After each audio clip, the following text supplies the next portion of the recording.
Hi, come on in. And join in. It's the Very Merry Life. Hi, I'm Mary Hendricks, and you might know me as that relatable AF Mama over on Instagram who hopefully feels like an old friend at this point. And if not, it won't be long till it feels that way as we get raw, unfiltered, and very unapologetic in all things motherhood, marriage, sex, and more. From moments worth savoring to moments worth surviving, get ready to leave feeling seen and supported. You have a friend here now, so hey, take a seat. What's going on? Hello, everyone listening, and hi, guys. Hi. Hi.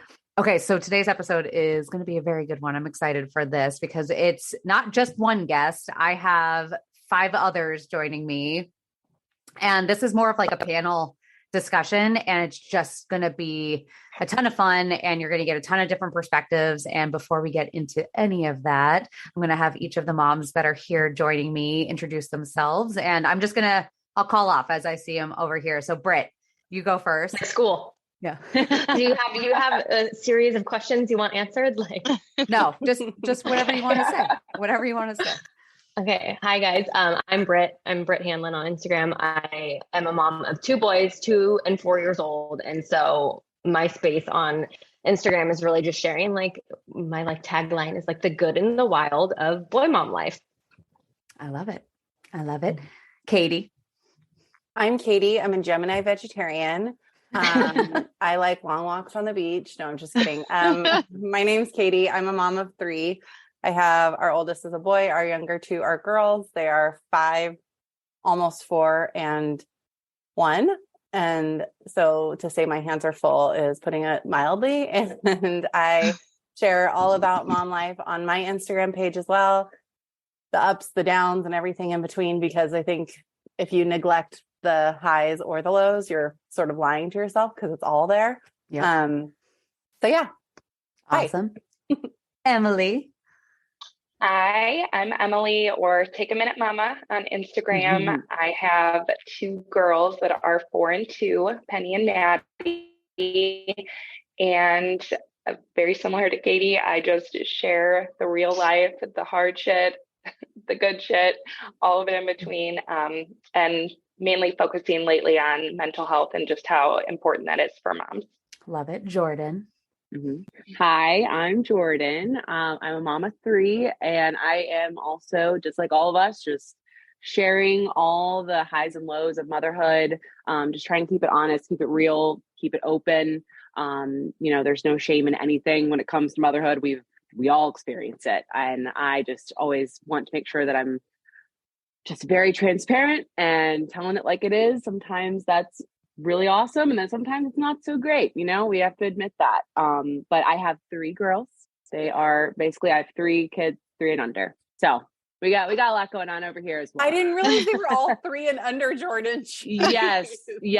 I'm about to be 4 and under. Charlie's about to turn 4 next month. But yeah, 3, 2, and 7 months. So yeah. Wow. And then Jessica.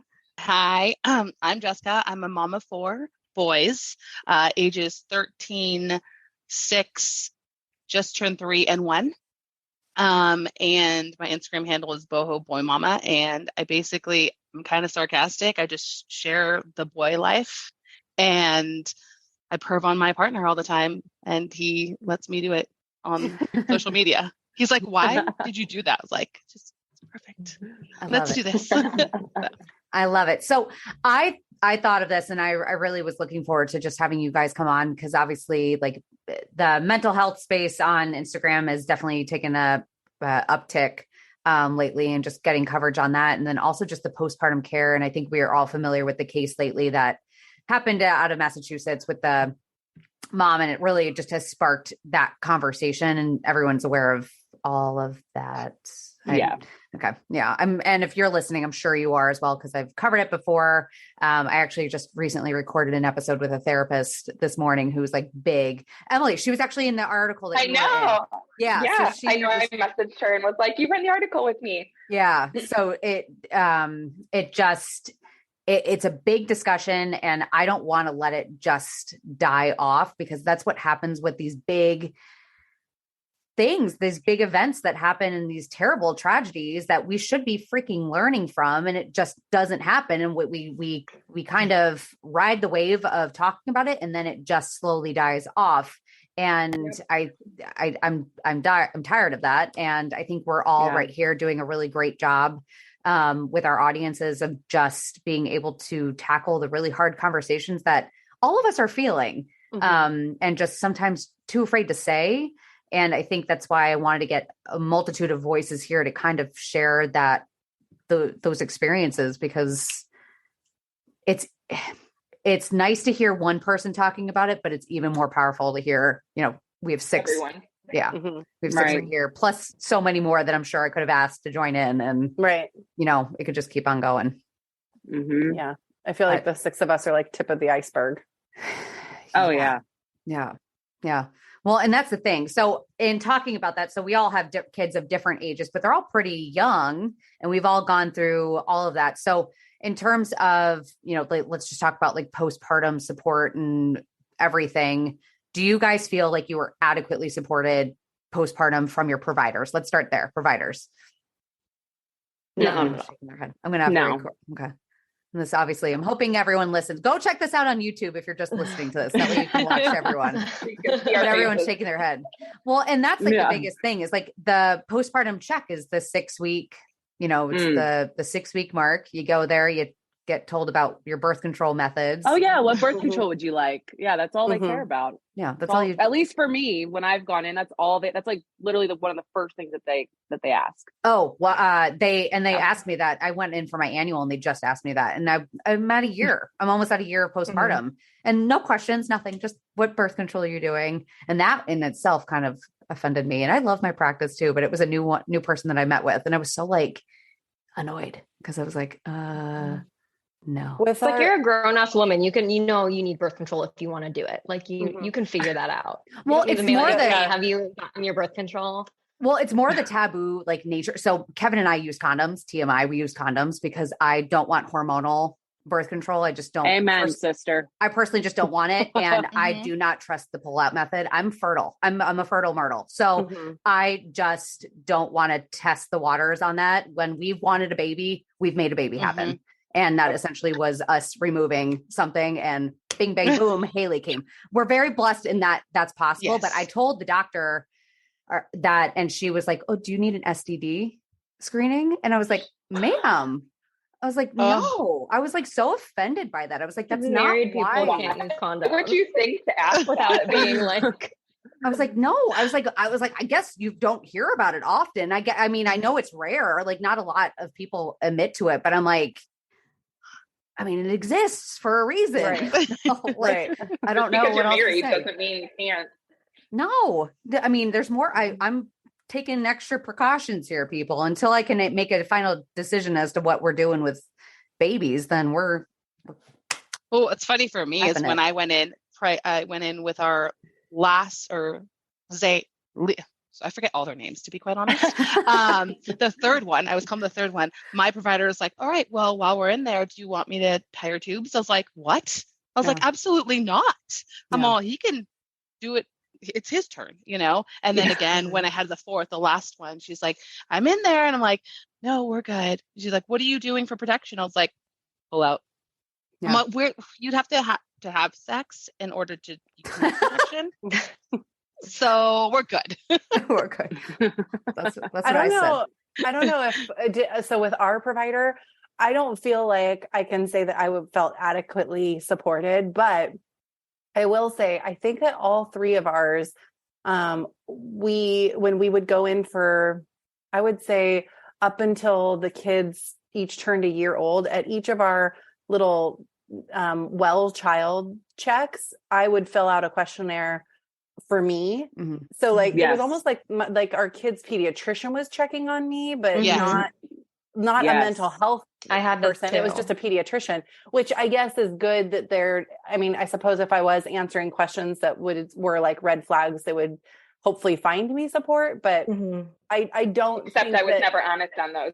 So right. Yeah. I mean, you do have to be honest with yourself. And I mean, I wish that there was more I don't know, like in a perfect world, what I would wish that there was for moms, because I think everybody needs something different. Some people feel comfortable talking to their provider one-on-one. Some moms might feel more supported in a like a support group, a new mom support group. And honestly, no matter how many kids you have, each time you have a kid, you're a new mom, and it's like it's a whole new situation. And so I don't know really what the right answer is in terms of finding the best support for moms, but I think in general, something more needs to be done, because the case in Massachusetts is not the only one. I mean, this kind of thing happens more frequently than I think we're willing to even admit.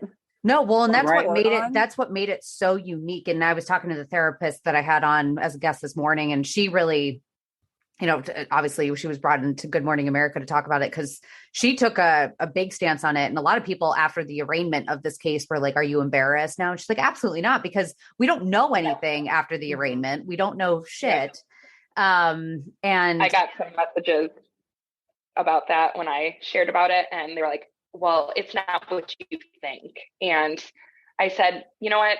There has not been a trial. There has not been anything done. And at the end of the day, if all it did was bring to light mental health and helping more moms, then I would not be ashamed for anything that I've done. Anything that I've said. No, well, and the big thing too, with what stuck out to me, and I remember when I shared it on Instagram when it was first brought to me, because someone had messaged me and asked me to share the helpline, and I had no idea, because I don't know, it wasn't national news yet at this point. That's what's crazy. I still have yet to really see much. No, there's not. No, like even my husband, my family doesn't know anything about it, and I'm like, whatever. But what was so interesting when it first came out was you saw the different sides of it, where it was like men or people without kids saying like cold-blooded monster, how could she, blah, blah. You saw all the moms in the comments that were like, this poor mom and kids. Right. Yes. And that's what makes moms afraid to speak up though. Yeah, absolutely. Because like when I went through stuff, I was so afraid to ever say anything because of that people were going to be like, oh, you're crazy. Take your baby. You're crazy. Put you away. Like you're afraid to speak up because people have that kind of response. Yeah. Yeah. There's still like a stigma around it. There's still like so much that's not understood. I think for me, oh my God, I should have gotten my Kleenex for this, Mary. You didn't warn me. You did not warn me that my hormones were going to be going crazy during this talk. But I think for moms, like so many of us, I think the easy reaction is to be angry about it. Yeah. But I think so many moms, we heard about it and we just, our hearts broke, because it was so sad. I felt sad for her, and I felt sad for her family and for her community. Yeah. I'm not angry about it, because it's just, to me, it's a missed opportunity that she should have and could have been more supported. And this whole thing could have potentially been avoided. And I think so much of the general public wants to like just jump to anger. And certainly there's a part of me that's angry, but I'm not angry at her. Like there's nothing wrong with her. Right. I think she snapped. And so many of us snap on a much smaller scale. But to me, like before I became a mom, I thought in my mind, I was like, I don't understand how something like that can happen. Yes. But once you become a mom, you know what it feels like to do these little snaps where you're like, oh my God, like I can tell, like if I was even more on edge, I can tell like how easily you can get to that breaking point. And it doesn't take much. It does not take much with everything else that you have going on in your mind with the hormones and emotions and everything. It doesn't take much to kind of like tip you over the edge. No, well, even yesterday morning, I was in the kitchen because Kev was away for a full week and we were in the kitchen, and I just lost my ever loving shit out of nowhere. And we're in the kitchen and he like stopped, and I was like, and I just kept pacing back and forth. I didn't do anything, but I slammed my hands down. And oh my gosh.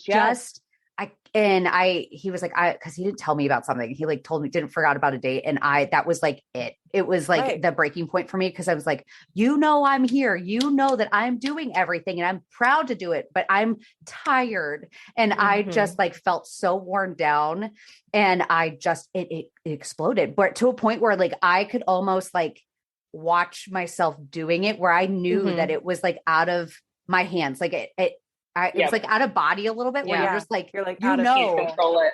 yeah, you're just, and it's just like stuff are coming out of your mouth and you like somewhere in your head, your subconscious is like watching it. You're like, what the hell is going on?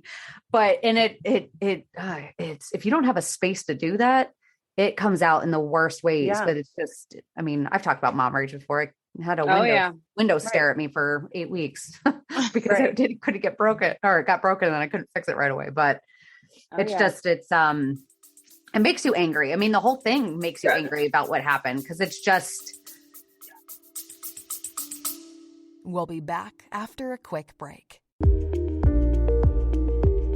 Eye-Opening Moments podcasts are real-life stories of adversity, encounters, and perspectives. They are moments that can lift your spirits, give you some food for thought, or move you. For the introspective mind that likes to reflect, discover, and find solutions or meaning in a complex life, listen to Eye-Opening Moments podcasts. I also think too, like, even like, I don't know who had said, oh, Katie, you had mentioned about how like every time you've had a kid, you become a new mom. You really do. And I think when I like we've been saying, this is not a new story. These things unfortunately happen and have happened. And unfortunately, I'm sure it won't be the last one. And that's terrible. But, you know, if I'm being completely blunt with my first, like, I didn't really experience a ton of postpartum depression, postpartum anxiety, postpartum rage, like all these things that I am very much experiencing now. I didn't really experience it. And so if I were to hear a story like this, I probably would be some of those comments of like, how could she ever? Like, that is absolutely awful. And she's a monster. And, you know, what all these things that we see people saying that I feel like now that I have walked, obviously I have not personally walked through supposedly what she had gone through, which was postpartum psychosis.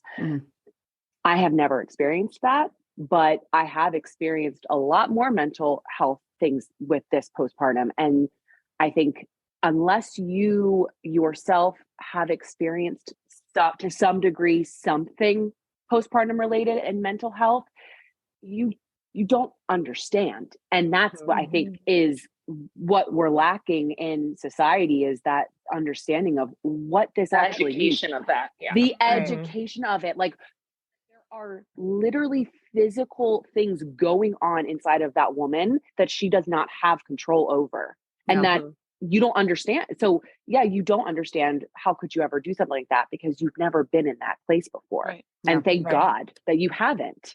Like, well, and the Mary, like what you had said when you got that comment about, oh, my wife has never done that. I got a comment on something similar, and it was like, that could never happen to me because I'm stable. And I said, I'm so glad that you're so stable. Like, I wish it on no one to experience mental health, you know? Yeah.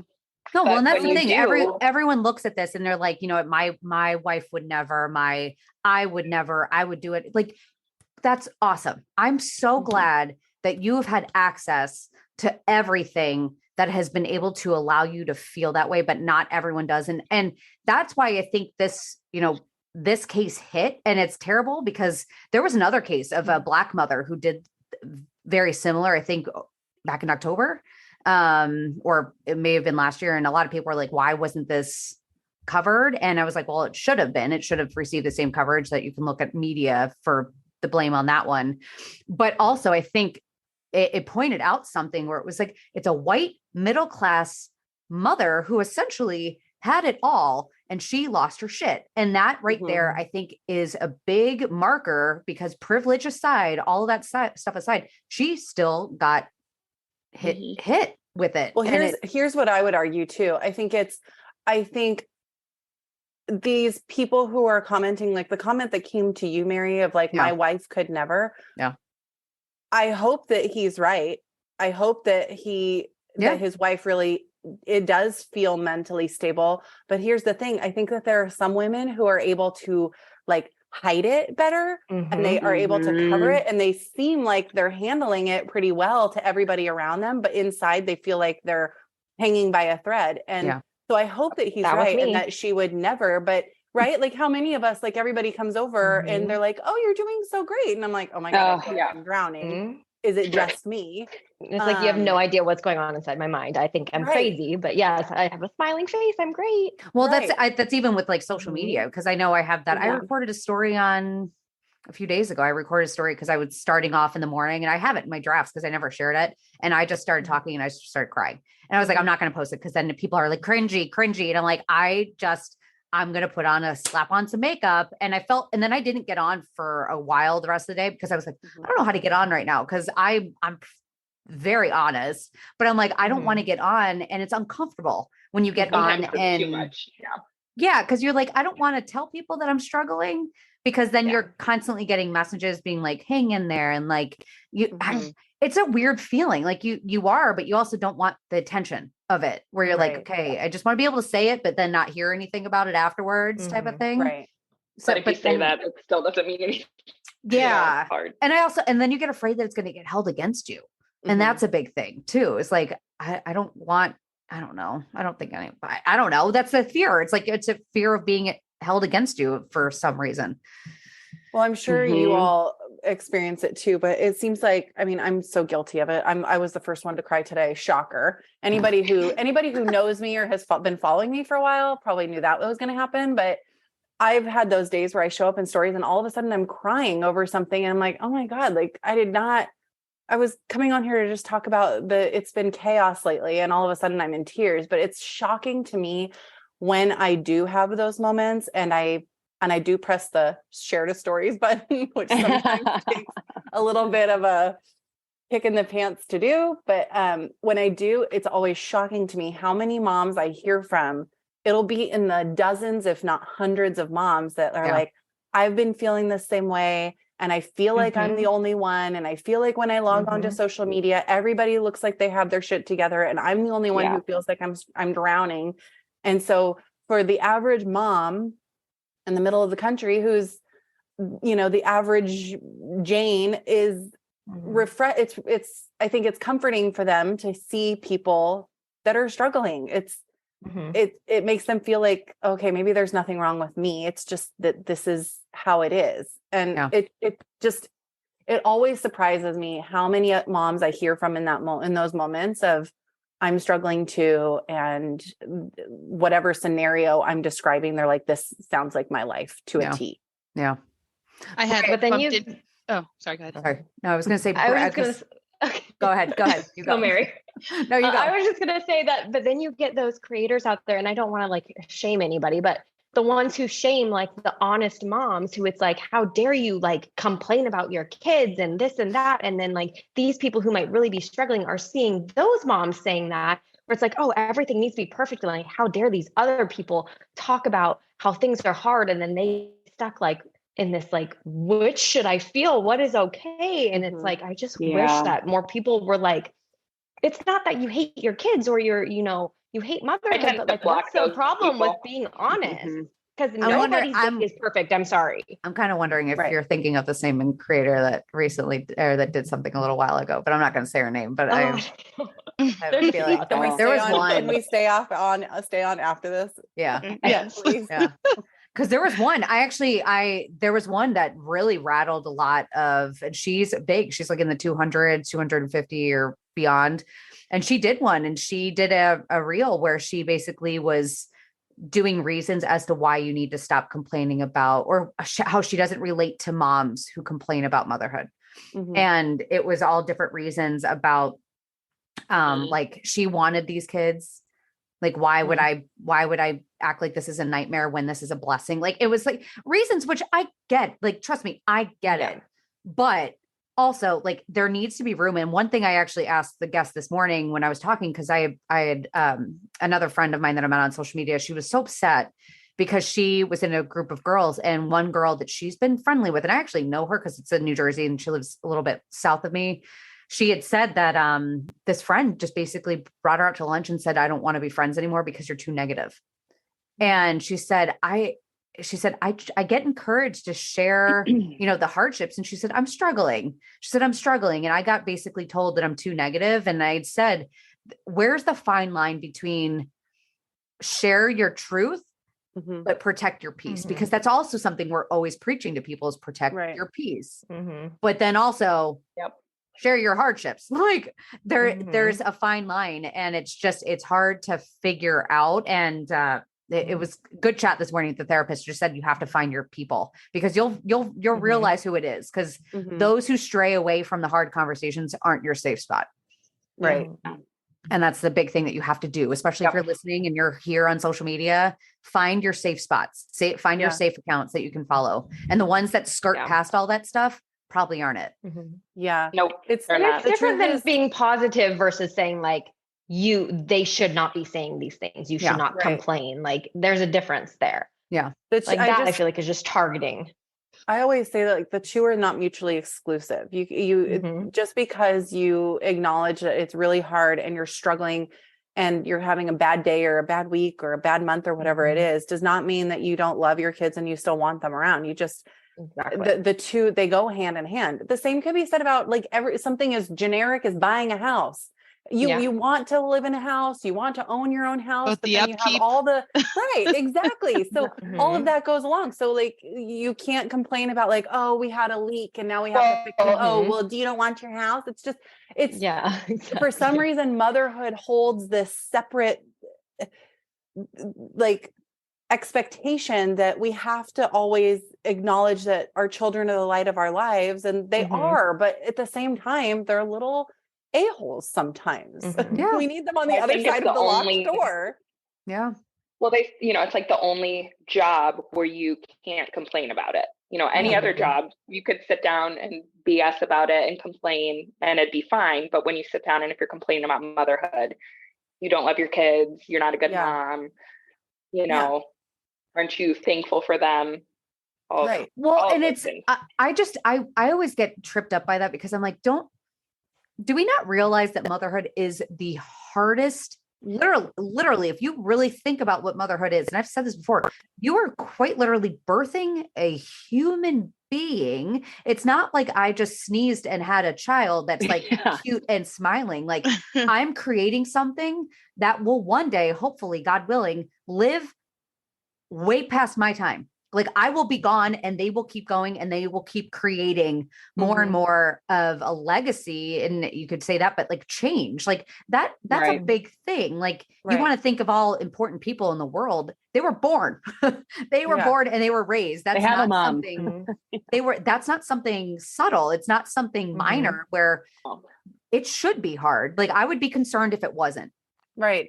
Well, and not to discount any of the great dads out there, because there are some great fathers and great husbands and great partners out there, but motherhood is just different. There's a whole separate,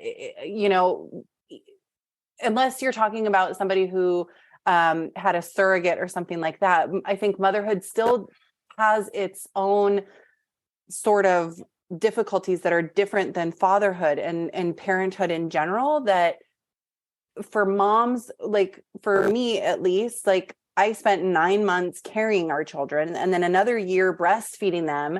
And there's just this whole like physical component that goes into it. There's an emotional component that goes into it. And even moms who say did not carry their children, they had a surrogate. I think that there's still a different emotional component that makes it really hard. And I've talked to enough dads and connected with dads online that I think that just the way that we connect to our kids is different. Neither one is better than the other, but we just connect to them differently. And motherhood is its own like beast. Yeah. Well, it's because they want you. This is what I'm dealing with right now with all of my kids, minus the 13-year-old, because he doesn't need me right now, right? He's just like annoying. But everyone is like, mom, mom, mom. And my story is my partner and I don't have grandparents. So it's literally just him and I dealing with 4 kids. Yeah. And the struggle is so hard. And there's these like waves of like up and down. And he's amazing, so supportive, helps out all the time. But everyone is just like, mom. And I'm like, Dad's right there. He's literally right next to me, you know? And I'm like, you guys, Daddy's right there. And he's like, what do you guys want? It's so hard to be a mom, because it's, even if you have the most supportive partner, which I feel like I do, it's still so difficult because you're the go-to mom. Mom can fix anything and everything, Mom can do it all. Yeah. And you're the primary parent. it adds another like mental like component Load. to it, Yeah. right? And you guys had talked, Not to mention all the mental things you have to remember, like clothing size, doctor's appointments, like that's all falls on you. Who does all the scheduling and then, and this, it's like, it's so crazy. So, and Brittany, you had said it, and I think it was Jordan, with each child, every birth is so different, but so is the mental health component. So by postpartum, for me, I lost my mom when I was 4 months pregnant with my first. And I wasn't sure if it was postpartum because I was like, I had to deal with a loss. And then here's this baby, all of a sudden. And then my marriage was falling apart. And so that there was that. But then with the other, like with Levi, I did have it severely. With Atlas, not so much. With Zane, I did have it. And it's just, and I didn't have the support. The only support I really had was my partner and being open with him and with my physician or even the pediatrician. I actually liked it because he's a dude and he's super rad. And he'd be like, how are you doing? Can you, and he was so supportive. He's like, what are you doing? What do you need? He's like, I'm like, nothing, I'm fine. Like, he's like, okay, are you sure? Like, and I'm like, yes, and it's that whole mom thing. I mean, I love it. Obviously, I have 4 of them. But I'm ready. Yeah. Can we all go out and do something? Yeah, right. No one need me. Then I feel guilty when I leave. So the mom. Well, and then they're perfectly behaved for the dad. Like I was just talking about this on my stories yesterday. Like went away for a few hours and I come back and it's like, they were perfect. He went and took his nap. Like my littlest is fighting naps every single day for me. And it's like, oh, he just went right away and they didn't fight all day. And it's like the moment I get home, they start screaming at each other. They're punching each other. And it's like, I had that extra mental load of then having to deal with like being the referee and like literally my husband's always like, you talk so much because I'm literally just talking all day. Like, stop doing this, stop doing that. And it's like, you don't have to deal with that for some reason with mom. It's like, let's go crazy. I will say one thing my partner says. The same life. One thing my partner does say is like, wow, the minute mom comes in, everyone starts freaking out. And I'm like, this does not, and this just immediately help. It's like, oh, that was a nice break, but jump right back in and it's crazy town. Yeah. I'll like stand outside of our garage, the door from the garage to the house. And I'm like listening and I'm like, wow, it sounds really calm in there. I just came home from the grocery store today and I did that. And I was like, okay, it sounds like I'm not coming home to chaos. Otherwise I'm going to get back in the car and I'm going to go find something else that I need to do. Or just run. Just like dart down the street. But seriously, the second I come in, it's like, everybody goes crazy. I'm like, is it me? Am I? It is. It is. Yeah. Am I the drum? Yeah. But it is because that's like what my kids do. Like I'll get in and they'll be fine and they'll come up and tell me about like how Spencer bit Cassidy like 10 hours ago. And I'm like, why? Why do I need to know about that now? And then they're crying about like, I hit my arm yesterday. And I'm like, okay, what do you want from me? Like, go. I know. Motherhood, man. Well, last night I don't know if your husbands do this, but last night, this is my brain. I fall asleep. Kevin lays his head on the pillow and out cold. That's me. That's me. Not me. I'm jealous. I literally laid down last night. Yeah. Tell me your secret. I'm so Brian gets mad. Brian gets mad at me so much. He's like, how the heck do you fall asleep so quick? Like, I don't understand. I'm like, I don't know. Oh my God. My You're brain. Exhausted. But I'm exhausted and my brain keeps going. Oh yeah. Me too. I've asked my husband before because he's the same way. He literally, like, I asked him a while back, I was like, is there something that you do? Like, do you like have this mantra that you tell yourself every night when your head hits the pillow? Because it's very predictable. He will lay there for a while, he'll turn onto his side, and then I hear the snorting start, and I'm like, what is going on? And I'm sitting over there like exact same, like rocking myself, going, just like stop thinking about it. It's okay. Yeah. Like, last night, my thought process while I'm hearing Kevin, I swear, started snoring within 2 minutes, and I'm like tearing up because this is my thought process was like, oh my God, one day I'm going to get old and die and I'm going to miss my kids so much. And oh my God, who's going to take care of them? And oh my God, are they going to be able to take care of them? Oh my God, I hope I raised them enough that they're be able to. This is my thought process that I heard over and he's snoring. I'm like, I'm going to throat punch you. I was like, what is going on? I was like, this is annoying. When I first started Instagram, I was doing a lot of letterboards, but that was back in the day before Reels where letterboards were like everywhere, right? Yeah. And now I feel like you never see them anymore. What happened to that? But Bring it back. Bring it back. Yeah, bring Yeah, it back, maybe. Katie. Maybe. I mean, they were saying just recently that now they're going to start focusing back on photos again. I don't know. I feel like I can't keep up. But anyway, one of my very I don't have time for that. I can't take pictures of myself. No, me neither. I'll be taking pictures of my house being messy. They're going to be real ugly. That will probably be very popular though. I mean, but one of my very first letter boards was moms don't sleep. We just worry with our eyes closed. And that's it. Like I lay there and I'm like, I'm running through all these things. And then you start running through like the really random scenarios of like, what if we were driving and like there wasn't, because I live in the Bay Area in California. One of the things that always goes over an earthquake. Yes. Yeah. What if I'm driving on a bridge and there's an earthquake and our car like goes into the water? Like, what do I do? Oh my God. Or the fires, because we've been hit by fires. Yes. We've been evacuated by fires. Like, you know, yeah, you do think about all of that. I start thinking about house fires. I'm like, how would we get out? What window would we go out? And I'm like, my husband is not worrying about that. It's like he's just and that can boil into intrusive thoughts. Because I know, Britt, you recently shared about that with postpartum anxiety, intrusive thoughts. Yeah. I will never forget the first time I ever got one of those with Cassidy. And even to this day, I won't say what it is, but all I know is it involves me working out with a dumbbell.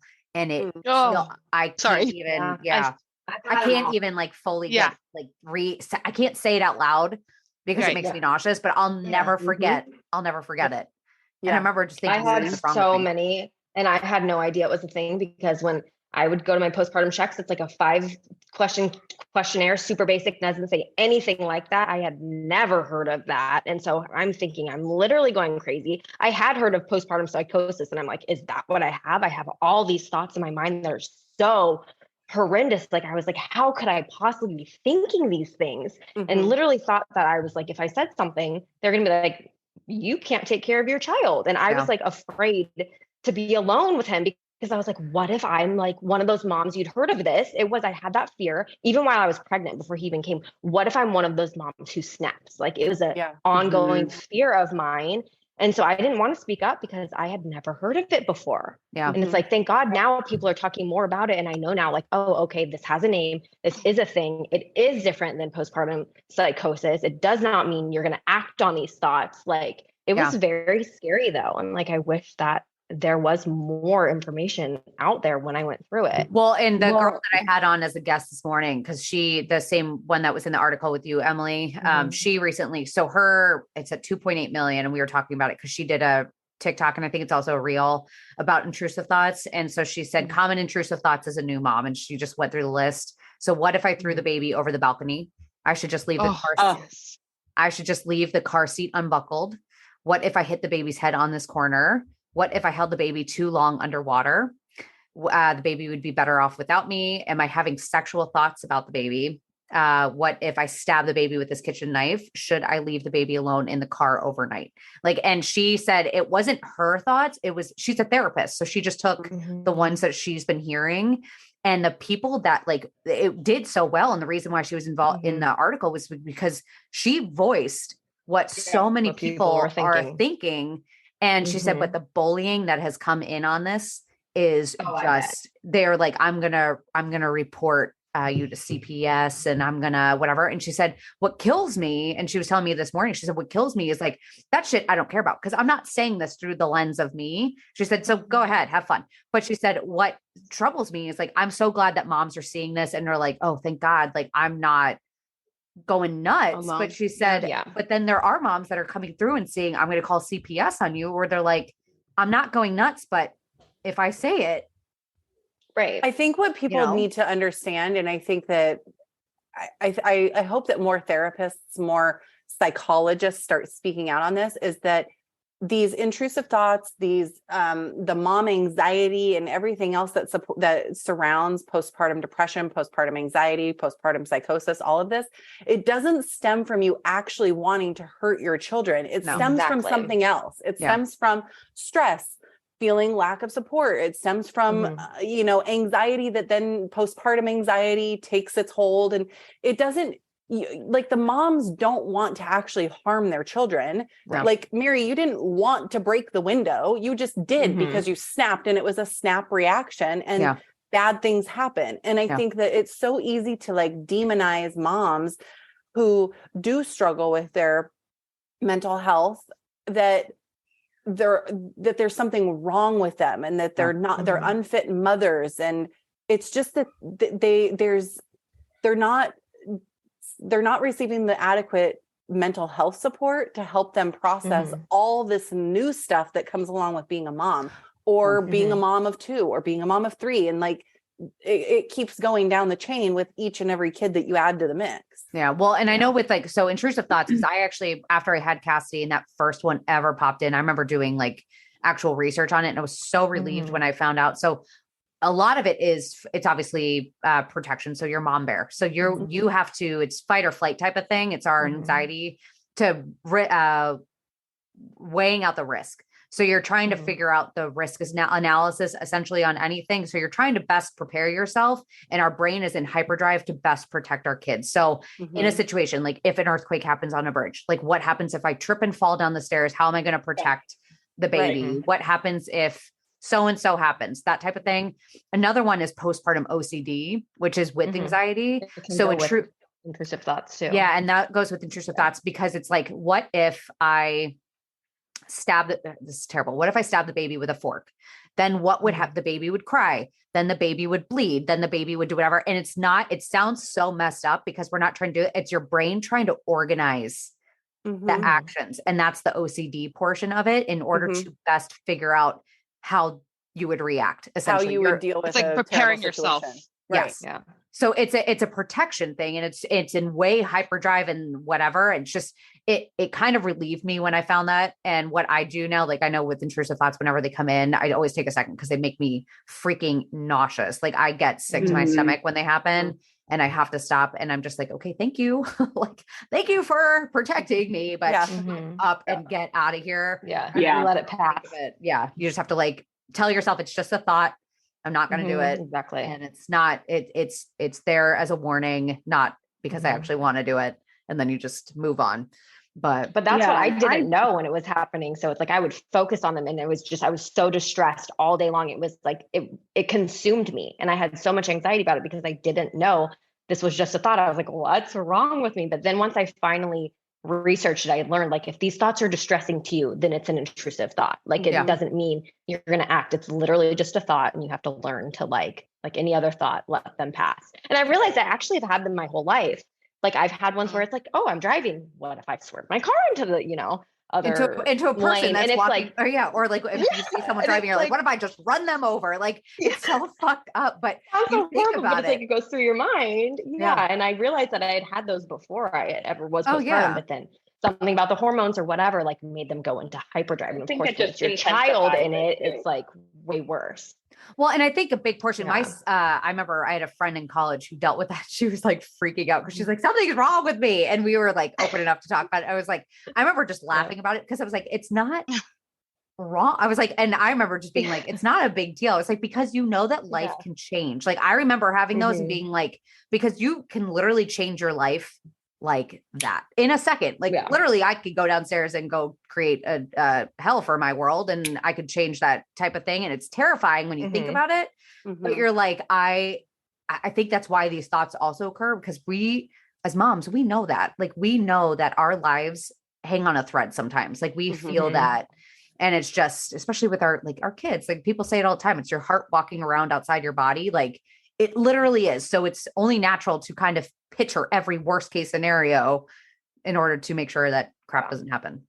But I just wish that when we've been talking about, when we went to, I know the pediatrician, like, you get the postpartum depression screening questionnaire thing. I wish that, and I hope that it does happen eventually. Maybe the more that this is being talked about, the more that it will become a thing. I wish that there would be like a checklist for postpartum anxiety and like intrusive thoughts, showing examples of like what that sounds like. Because I think, I don't know about, I think I can assume for all of us that, like, when we hear that other people are going through the same thing as us, it's very comforting. And I feel like when you don't know that somebody else is feeling the same way or having those thoughts, it's scarier. And you feel like, right, what is wrong with me? But if I saw a questionnaire that was like, here's all the things for postpartum depression, here's for postpartum anxiety, postpartum psychosis, like, here's an example of what that sounds like or what it might feel like.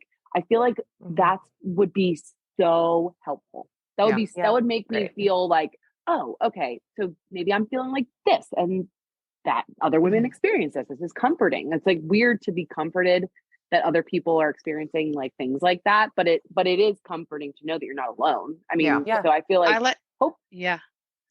I think it's amazing how far just in general mental health has come. And here's a small story. My mom was severely depressed, and it was like 14 years ago, and in 14 years mental health postpartum has changed dramatically. And I'll give you this example. My mom was very depressed, and when she was laying in bed, I'd be like, what are you doing? Get up. Like, you have kids. I mean, you can't just lay there. And it makes me sad now because I've learned so much. So back then it wasn't common to talk about like your feelings or how stressed out or how, sad and depressed you were. And I didn't know. I was also very young, and I was just like, get up, Mom. Why are you like this? And she used medication as a form of relief, and ended up passing away by an accidental overdose. But I wished that I had been more supportive for her at the time, because now that I've gotten older, I've had kids, I've had postpartum, and I've gone to therapy multiple times. I mean, my 6-year-old goes to therapy. I'm so big on therapy that, just trying to help people know that they're not alone. And just the fact that it's changed so much. I like seeing it and I like hearing about it, because I want to make a difference for moms, dads, kids, so that they don't feel alone, especially like the intrusive thoughts that you were saying. Like, I never even thought of it that way until you said it. Like, I knew it happens, but I didn't know the actual word for it. Right. Yeah. And that happens to me all the time. I am constantly thinking like, if this happens, okay, this is how I'll fix it. That's why I watch like murder movies, because in case something happens. That's why so many moms are like watching these like murder shows or like these mystery shows. I had to stop. So many of us watch those. And it's fascinating to watch. And I think that it makes sense. I think it preps you like just in case, and I was talking to my therapist about it, and she's like, why do you watch those? I'm like, maybe it's because if I was ever in the situation, I would know how to take care of it. Yeah. No. Well, and Jessica, you talking about your mom. So like, cause I had a friend growing up, and I remember her mom was always depressed, but you almost thought she was lazy. That's all we had thought was like lazy. Exactly. She was always in bed, and she was like, oh, she just doesn't like, she's just lazy type of thing. And that's all you thought. But I want to hear from you guys. Like, do you feel like it's definitely a generational thing on my end? Like my parents and stuff, like talking about therapy and things like that with them and feelings even have just always been like, leave that for another day type of thing. Do you guys feel that way? Do you feel like your parents are like? I think it's generation wise, as well as for me, having Hispanic background, like you just suck it up, deal with it. Like, don't even talk about it, but now, like, I don't want to have that. My mom wasn't totally like that, but my grandparents were, and they helped raise me to a certain extent. And so I knew that's not how I wanted to be. And so I'm trying differently with my kids. But I know that even my partner's mom, she'd be like, okay, why does he need this? Like, why are you talking to him? Like, just suck it up, Yeah.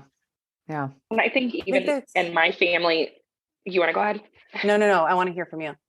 In my family, there was always like this, like you said, like not talking a ton about our feelings. And I know there's people in my family that have struggled with mental health, but it's not open. Like, I know that it's there. And I've always been somebody that I just take matters into my own hands. I was like 19 and I told my parents I needed to go to a therapist. And they were like, what? And I was like, yep, I want to go to therapy. I just broke up with my boyfriend and I need a therapist. And I did. And I went to a therapist for almost a year. And it was one of the best things I've ever done. And I was the same way going into my second postpartum. Same with the first. I really didn't have any postpartum issues. And then I had my second, and I had a 2.5-year-old at home, a newborn, and it was so hard. I had rage, I had anxiety, and I went into my doctor, and I don't know if this is a difference, but I saw a group of midwives and I do feel like I was supported a little bit more. Because I literally was telling her this and she looked at me and she goes, "You have rage." And I was like, yeah, I don't like that word, but yeah. It just sounds, so when I say that, I just feel like it sounds like I'm a complete like psychopath. But she said, "You have rage and it's okay." She's like, "I have rage." And she went on to tell me a whole story on how she did. And I went in there knowing that I was going to ask for help because I knew that something was not right. Yeah. And that's not easy for a lot of people to do. I know that it's not. And I kind of had to force myself because feelings were not always talked about in my family. So I feel like I had to push myself, even with my husband. My husband's not a big feelings guy. I know a lot of men are not. Yeah. And so sometimes that's really hard. Just trying to like explain why I'm feeling a certain way and like what I need from that to navigate that as a mom and being a stay-at-home mom and what I need help with there too. Yeah. It's definitely, I think that it's, I can't remember who said it earlier, but I think it does bring me a little bit of comfort that I'm sensing a slight shift that generationally, if we look back, 20 years, mental health wasn't even like a thing. Celebrities weren't talking about their mental health. And I think that now that you're hearing it just in the general population, celebrities, famous people are struggling with their mental health, it's becoming more accepted. And so in general, I think mental health is at a different place than it was, 20 years ago. And hopefully it's even further 20 years from now. Yeah. But I think mental health also has a separate little component of maternal mental health.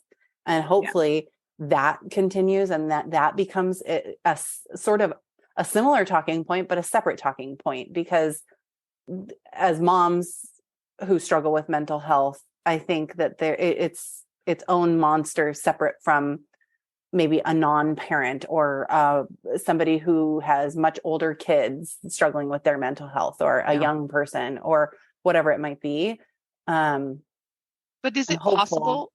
Sorry, go ahead. No, go ahead. I wonder if it's and this is just a thought, like, is it possible if your postpartum wasn't taken care of and you already have mental health issues, in the long run, it's still going to be there. And you could still, I don't know if that's right, potentially still have postpartum. Like, I don't know, because if not you, in general, if we don't get the help we need and then we just kind of let it ride, it'll come back eventually. Yeah, it sort of rears its ugly head. Well, that's what it actually, when I did research on like postpartum depression, a lot of people don't realize that they've had depression tendencies or they've experienced mental health, because a lot of people just aren't aware of it until postpartum. And postpartum is when it actually brings to light that, oh, I actually have dealt with this all my life. It's just come out in different ways. And that was the case for me. Like, postpartum anxiety, especially the third time around, has really hit hard, and dissociating is a really hard thing that happens to me sometimes, where I literally feel like I am not connected to my body. Probably what I felt yesterday morning. It was just like,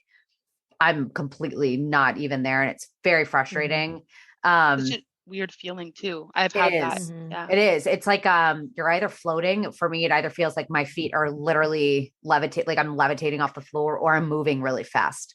And it's like your body vibrates. Yeah, I'm jittery. Like I'm inside I'm buzzing, internally buzzing.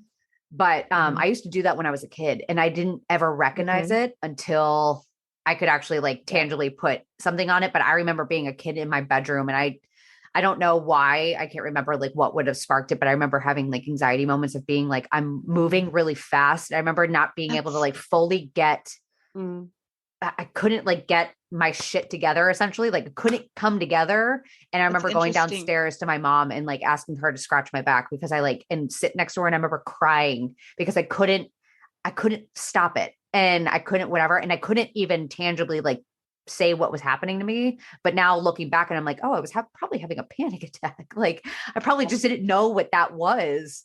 And so I just thought it was like a weird thing that was going on, but it escalated this time, now being a mom. And it only just comes out where it's like, oh, I've had this all my life. It's just 10 times worse now. Like, that's interesting you say that, because my second boy says that he said that to me before. He's like, Mom, everything's moving fast. And I'm like, what do you mean? So yeah, it probably exists anxiety. Anxiety is like a really weird thing. And I even like this morning, I've been dealing with anxiety a lot recently. And it's just, it's something now that's not even, and Kevin this morning was like, well, what are you worried about? And I said, nothing. I said, I'm literally not worried about anything. And I said, and it's very hard to explain when you don't understand. I said, it's just a physical thing that's going on with me. And I can't, like, it's like, I almost need to feel like I need to put my glasses on, like, cause I feel like I can't even focus on something that's ahead of me. And I'm like, I just have like a constant pit in my stomach. And it's just like, I'm constantly having this going on. And I was like, it's a very frustrating feeling. And it's just like, it makes you snap at everyone. And that's probably why I lost my shit yesterday. Like, well, and get super overstimulated. I feel like if I'm like already, cause this postpartum has been very, very anxious and very physically like feeling things I never felt before. And I feel like when it feels like it's very intense, that's when I feel like I get very overstimulated and feel that vibrating where everything's like shaking and I can't take too many noises from everybody. Like everyone just needs to stop. Like it almost feels like you are, like you said, like floating or like you can see what's happening. Like you can picture what is about to unfold before your eyes. Like just, I can't stop it. It's like a freight train. It's like it's an internal pressure. It's like a pressure cooker. That's what you feel like. But so I dealt with that as a kid. And again, like not knowing and not recognizing that I went to a therapist when I was a kid. I dealt with self-harm. I used to cut myself when I was a kid. And it wasn't to be, because at the time when you were a kid in our age, like, because we're all very similar in age, it was kind of like an emo thing to do. And it wasn't because of that. I was doing it secretly. I was doing it on my thighs and my hips. And I have like other marks. I have permanent scars now, which is so lovely from it. But I did it because it was a connecting, because when you disassociate, it was a way for me to actually feel something and know that it's like my grounding technique, essentially to know that I was still present in the moment of knowing that like, oh, it hurts. I'm actually here, like type of thing. And it sounds terrible, but now like recognizing it, you're like, oh, like that's what I was feeling all those years ago. Yeah. And it makes so much sense. But again, now I'm a mom now and I have everyone else on my shoulders. So it's just like 10 times worse. And it's, Jordan, the overstimulation is something that I think every stay-at-home mom can identify with. It's so crazy to me. So before becoming a stay-at-home mom, I was a pediatric occupational therapist and I worked with kids with sensory needs. And I can't tell you how many kids I worked with over the years who had sensory overload, and they would just get totally overwhelmed with sensory input, whether it be auditory or tactile input or whatever it might be. And I've recognized it in kids for years. For years, I used to treat kids with this. Yeah. And only, I feel like it steadily got, I would get more, I didn't really feel it with our first. I got it a little bit more with our second, but it was after our third. And I feel like the overstimulation in the last year and a half has just been through the roof. Yeah. And it's mostly, like you said, it's the auditory stuff. And like mom's talking about being touched out. That's something my mom recently, she's on Instagram. And so she sees like what a lot of moms are posting and stuff. And she recently said to me, like, I never even, what is this term touched out? And I was explaining it to her. And I was like, I think there's so much more talked about these days than we used to talk about, or than our moms and their moms used to talk about. But I'm sure they felt it. There just wasn't like a term for it. And there wasn't as many people talking about it. And so it was more this. And there wasn't social media. Right. Yeah. And so many moms at the end of the day, it's not that you can't stand the fighting and the whining. I mean, that definitely goes with it. But at the end of the day, you've heard so much mommy, and the fighting in the background and the whining and the crying and the it's like something as innocent as like the microwave going off is just like, shut up.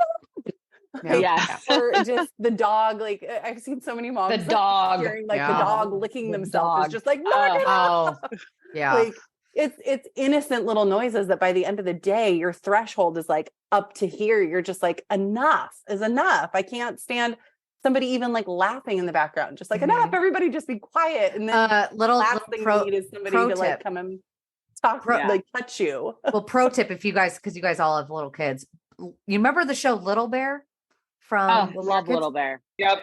Paramount Plus has it. Put that shit on. It is wonderful. Now I know why my mom let me watch it so often. It is so relaxing. It's like vaguely ringing a bell. It's so Little good. Bear. Little Bear. It is so cute. The illustrations are so cute, but it's so because the background of it is just like classical music. Essentially, it's like piano. It's like pretty piano. It sounds like you know the soundtrack from Pride and Prejudice. If you ever seen that movie, like the pretty piano, that's what it sounds like. And it's just like the little bear and their quiet little voices. And your kids probably will get bored of it because they're so used to like Coco Melon and like every 5 seconds it's just switching to a new scene and noises. But my kids actually like it, but it's actually relaxing. And I'm like, oh, I can watch this forever. So yeah. Or like I've been lately doing a lot of like earplugs or having my Emily headphones in, and it's just enough is enough at the end of the day. And so when you add the overstimulation to all of this other stuff, and then the mental health and the stress, and it's just moms everywhere are struggling in one way or another. Moms are struggling. Yep. Right. And then you add in like everything of social media that's like, oh, this is harming your kid, and this is harming your kid, and this is harming your kid. And it's like you're juggling that mental load on top of like your normal motherly concerns that gets thrown in, and it's just like so much. Yeah, it's inevitable that enough. after you it's inevitable after you have like a bad, quote unquote, bad parenting moment, like where you're feeling like, oh God, I did something and I probably shouldn't have said that, or I probably shouldn't have done that. That then you log on to social media and it's like, here's why you shouldn't say no to your child. And I'm like, oh, shit. Here's why you should raise your voice. Yeah. Okay, so I'll let my kid just punch his brother in the face. Let's do it. Great. Well, it's everything's telling us that we're going to traumatize our kids. And I'm like, that's like I know, Emily, we talk about this, but like, I feel like when you see that, then you just like feel like you put this added pressure on yourself that you shouldn't even put on yourself, because at the end of the day, we're all just trying. I know, Mary, you've said this so many times and I love it. It's like, this is a job we've never had before, and we are learning how to do it as we go. And we need to give ourselves grace because we are figuring this out. Well, I always say it's the one job that like we don't know until we're step foot in it. But to be honest, like it's the one job that I don't want to get perfect anymore. Like I'm not, I'm done trying to even make it perfect, because at the end of the day, like imagine this, if we all were doing it exceptionally well, one, there's no marker for perfect. So I don't know what that would even be, because Brittany's perfect is going to be different than Jessica's, and Jessica's going to be different than Jordan's, and Emily's versus Katie's and mine. It's all different what we're seeing. So if we were to achieve whatever that perfect is, what good would our kids learn? Like, what are they going to see? And by the time that they get older, like, I want them to know, like, I want to know that, like, I am perfect for my kids. I am the perfect mom for my kids because I am their mom, but I am not perfect, and I don't need them putting me on a pedestal. So I don't want that. Like, I don't want my kids to grow up and be like, my mom never had a bad moment. And like, I don't want them to do that. If my kids get to that point of us getting older, I've failed, because that's what I consider failure at this point. I want my kids to know, like, my mom also had it hard too, but this is what she did to make it better. That's and what I want them to know for their kids one day, hopefully. They need to know. Okay. Like they need to know that they're we're a better parent than I was. You know what I mean? And so exactly, absolutely. Yeah. And I feel like that's one area where our generation's done a lot better, is like apologizing to our kids for our mistakes. Where it's like, hey, I lost my shit on you. I'm really sorry I did that. Like, my parents were wonderful. I had great parents, but I don't remember there being a time where they were like, I'm so sorry I yelled. Like, I'm so sorry that this happened. I'm so sorry you felt this way. Like, and I try to do that with my kids all the time, where it's like, I'm not perfect. I'm a yeller sometimes. Like, I'm working on it. I'm sorry. Like, and a cusser over here. You know, I'm all of the above. I literally cry. The other day, but we're not too perfect to like tell our kids we made a mistake. And I think that's really great. I think that there's definitely been that shift. And I think that it makes me feel so good for our kids' generation that I think we're the perfectionist generation. Our generation, we grew up wanting to be perfect and wanting to do everything right, because we learned that when we did things right, we got praised. And when we did things wrong, we got in trouble and all these things. And so it was like there's so many of us that have shared that we have this fear to get things wrong. which then you become a parent and you get so many things wrong. Yeah. And because, like Mary, you said, nobody's perfect. There's no such thing. Yeah. And it's so true. And so I think, how refreshing is it for our kids to be able to grow up in a world where they don't have to be perfect. They don't have to have this pressure on them to be perfect. And then therefore they don't have this internal pressure on themselves to be the perfect parent, to be the perfect mom. It's so funny you said that, Mary, because I was just thinking the other day, I cannot wait. I hope I'm around to watch our girls become moms, because Me too. I want to be able to share with them my struggle as a mom, because I know that they're going to struggle. There's no way it's going to be easy for them. It's never been easy. It's never going to be easy. Yeah. And so I look forward to the days where I can sit them down and be like, I know you're struggling right now. I can see it, and it's okay, because I struggled too, and you're not doing anything wrong. It's just welcome to motherhood. Like, welcome to the circus, you know? Yeah. And to be there to help them and support them in ways that we know would and do, you know, that my own mom does now, you know, just being able to do those things. Well, and that's a big thing that I've heard from a lot of people that have messaged me saying, like, you know, they don't have the support system of their parents. And it's because it's more of like passing the torch type of thing. This idea of passing the torch, where it's like, now it's your turn. Good luck. And I'm like, I don't want that. Like, I mean, I don't want my kids to like I want to break when I become a grandparent, but I also I hope to be able to help them. And if I have a daughter-in-law or whatever, I'm going to hopefully step in and offer as much as I possibly can. And if they're happy, that way, if my daughter-in-law and my daughters are happy, then their kids are going to be happy. And that's just like what people are forgetting. But it's, I think it's going to be good. That's why I do all this. Like, that's why I think that's why we all overwhelmingly do this. And I say that, like, I get on Instagram for me. I do this podcast for me because it does bring me joy, and it gives me an excuse to get on here and talk to adult human beings and not, you know, whatever. But overwhelmingly, I want this to be better. I hope. And I said that this morning, I was like, I really hope that today is the peak of the hardship of motherhood. I hope today is the hardest it's ever going to get. And slowly, each and every day, it's going to get a little bit easier, whatever way it might be. And it's only going to do that if we keep pushing for it too. Talking about it. And keep talking about it. Yeah. Because it's almost like we have to fix ourselves while we're fixing everybody else. Yeah. Right. You know what I mean? Yeah. And that's how I feel. Even if we're, you know, in a better place, still talking about the times when it was hard, you know, because there's continuously going to be new moms. And if we're still sharing on social media, we need to continue to support them as well. Letting them know that it's okay to struggle and to share those struggles too. Yeah. There's always new moms being born, for lack of a better word. And there's also so many moms out there who are not following like mom bloggers like us.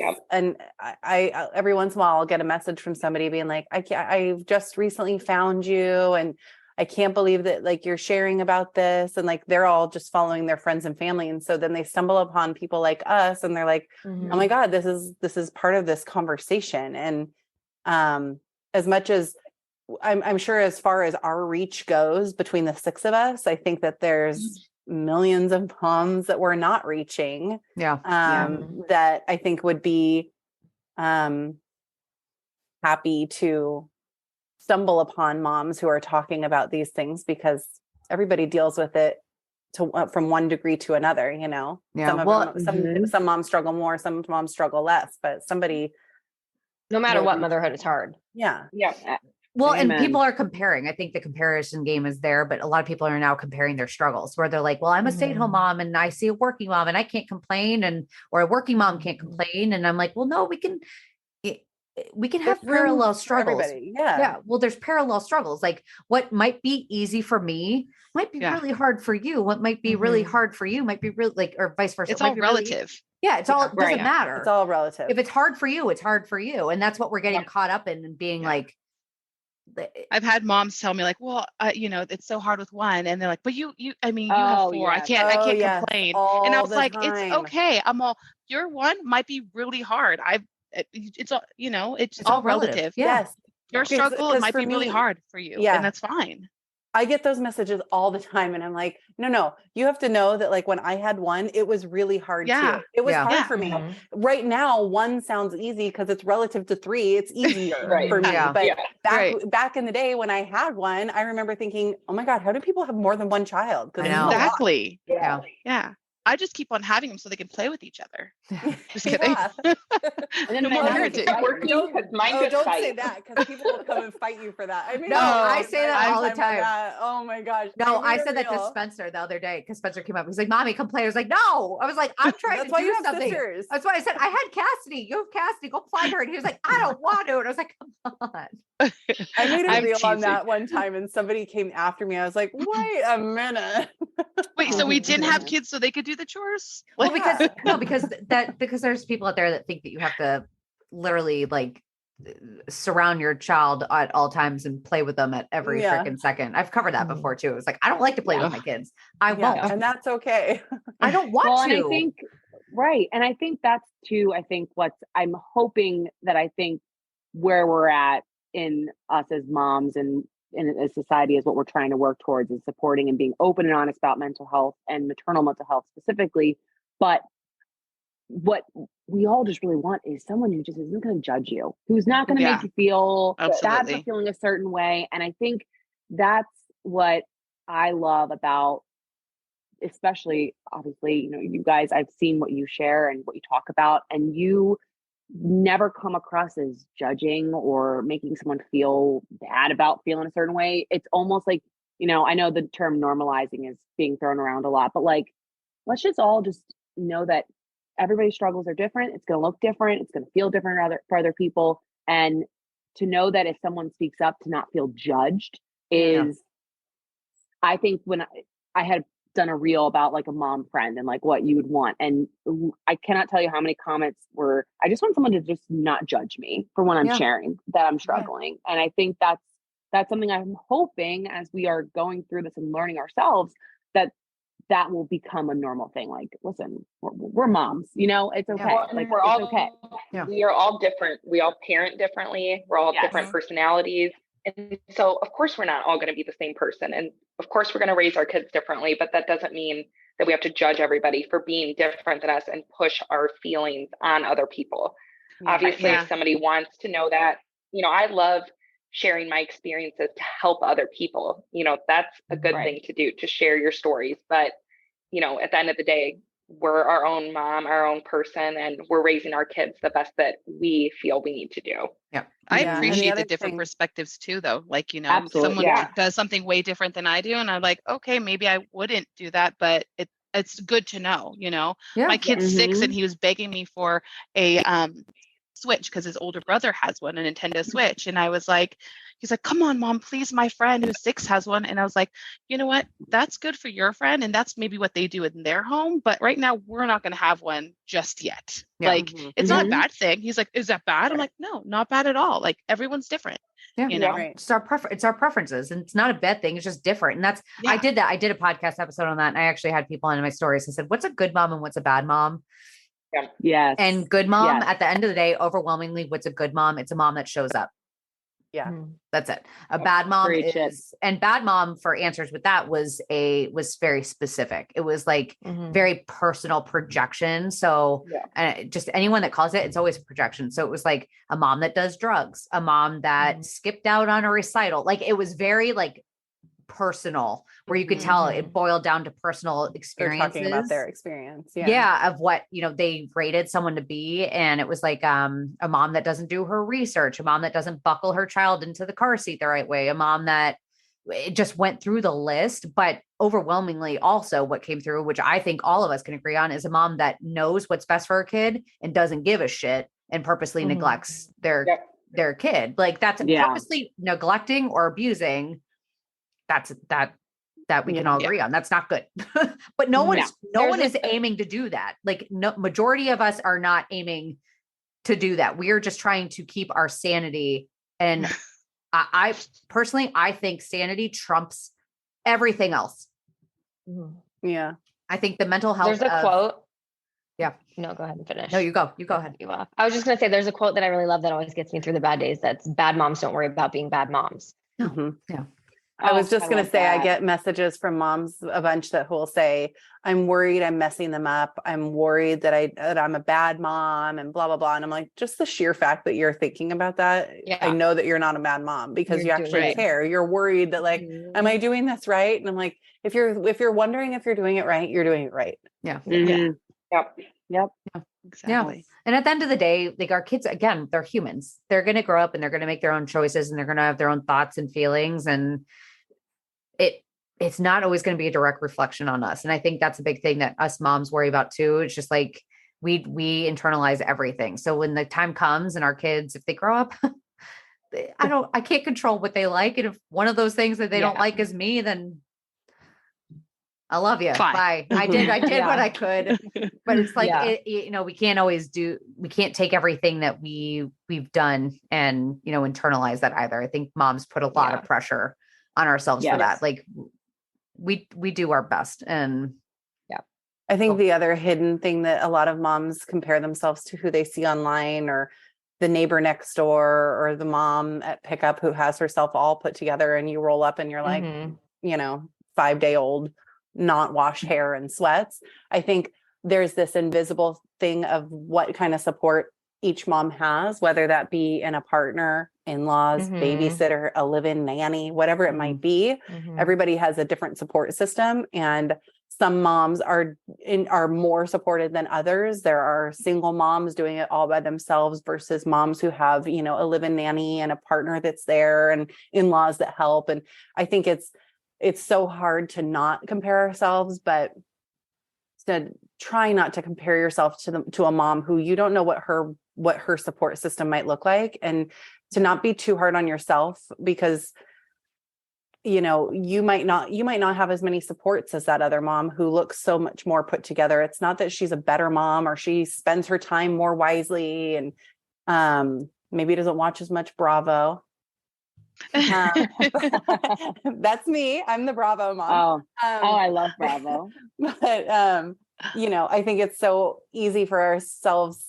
We look at other moms, we're like, oh, she looks like she has it together way more than I do. But it might be that she has more support than you do. And or it's more the thinly masking spread. or it's masking. Or masking it. Exactly. Awesome. Well, thank you guys so much for joining me for this. I think this is like I think this was a much needed thing. And again, 6 voices is much more powerful than one. And that's why I wanted to do this, and hopefully we can do more. Thank you, Mary. Yeah, absolutely. Yes. Thank For you. having us. Thank you. Of course. And for everyone listening, I'm going to link everyone's profiles in the show notes for the description, wherever you're listening. You can check them all out. And if you're seeing this on Instagram, you can find them there because I'll put them in the caption of the post and everything. But these are moms worth following. These are real moms. Everyone's here is a real mom. Like, it doesn't matter their follower count, doesn't matter anything. It's real moms that are showing up to share their truth of whatever it is, their life. And if you're looking for your safe spot to be in, one of them is it. All of them are it. These are your safe spots to go. We got you. Yeah. Oh, Yeah. Thanks, Mary. Of course. You Thank guys you, are Mary. the best. Another episode down and way more to go, but thank you so much for listening. If you enjoyed this episode and you would like to help support this podcast, I would love for you to subscribe. I'd love for you to share it with others and post about it on your own social media, or leave a rating and review. I cannot tell you how helpful and how appreciated those things are for me. Of course, to catch all the latest from me, you can follow me over on Instagram at The Very Merry Life, over on TikTok, The Very Merry Life. And even if you wanted to check out my monthly newsletter, you can do so by subscribing over at theverymerrylife.com. I'll see you next week. Stay tuned for more honest, raw, real chit chat. I have some amazing moms lined up coming on, and shit's going to get fun. So buckle up, Buttercup. It's going to be good.